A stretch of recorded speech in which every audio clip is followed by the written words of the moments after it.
Now it's time to talk about traditional publishing. So the Association of American Publishers just released their StatShot report for August 2025. And the headline is that overall publishing revenues over the last 12 months, or from August 24 to August 25, slipped 4.4% overall. And year to date, so from January to August, they're down 2.8%.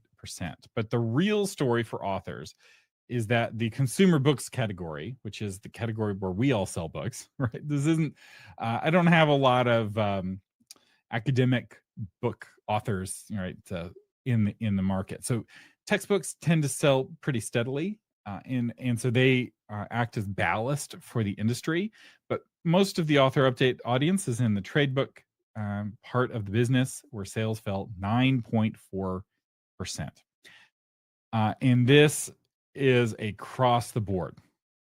So hardbacks dropped 9.2%. Paperbacks dropped 11.8%. Mass market paperbacks dropped a staggering 16.6%, and they're down to just $6.9 million. Mass market paperbacks are really getting just killed.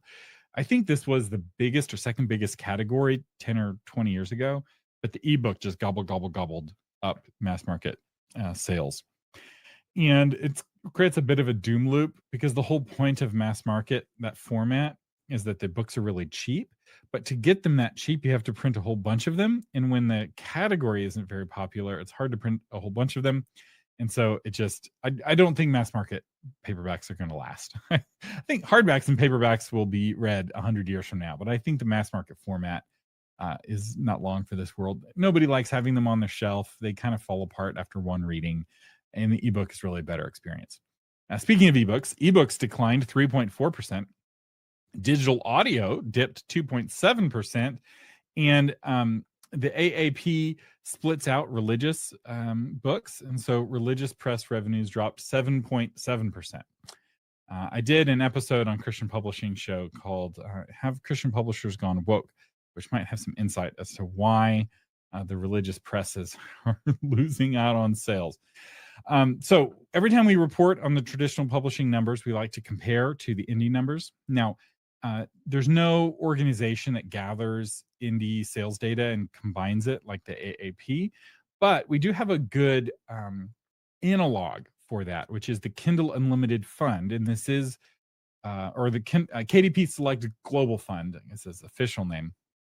And this is publicly reported information. So if we compare the KDP Select Global Fund from August 24 to August 25, we'll see that it rose about 6%. So while traditional publishing is going down, indie publishing is going up. Now, this doesn't capture, the KDP Select Global Fund doesn't capture indie ebook sales, and it doesn't capture indie paper sales. So it only captures the KU fund, but it kind of gives you a sense of where the money is moving. So every month we report these numbers, and every month it's basically the same story of traditional sales going down, indie sales going up. One interesting shift, though, was that ebooks have now surpassed audiobook sales. So last month, audiobooks outperformed ebooks. So these are right in line with each other for traditionally published books. They're both lower than paperback and hardback for traditionally published books. But again, the ebook market is by far dominated by indie authors. So the vast majority of ebooks that are consumed and sold are done by indies. The traditional published books have really struggled to compete in the ebook space. So Leanne Womack asks, does the religious category include Christian fiction, or is it non-religious Christian books? It's the category is publishers, I believe. It's religious publishers. Do I still have the story up? I can pull. I have, if you got the email. So if you're a subscriber to the Author Media newsletter, I actually link to the actual report from the Association of American Publishers.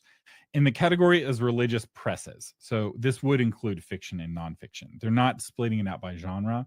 they're splitting it out by publisher and by format, which is a very traditional publishing way to view the market. So Felicia asks, so it's possible readers are voting with their wallets against the woke trend in trad publishing.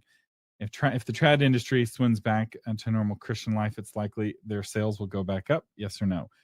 I think there's definitely a zeitgeist element to this. In the last 4 years, readers have taken a big step to the right and publishers have taken a big step to the left. In fact, we see, I've got a story. Stay tuned because I have more on this coming up. So Jana says, how does your episode on Christian publishing show relate to Christian fiction? The emphasis and examples in the episode are focused on nonfiction. It relates to Christian fiction quite a bit.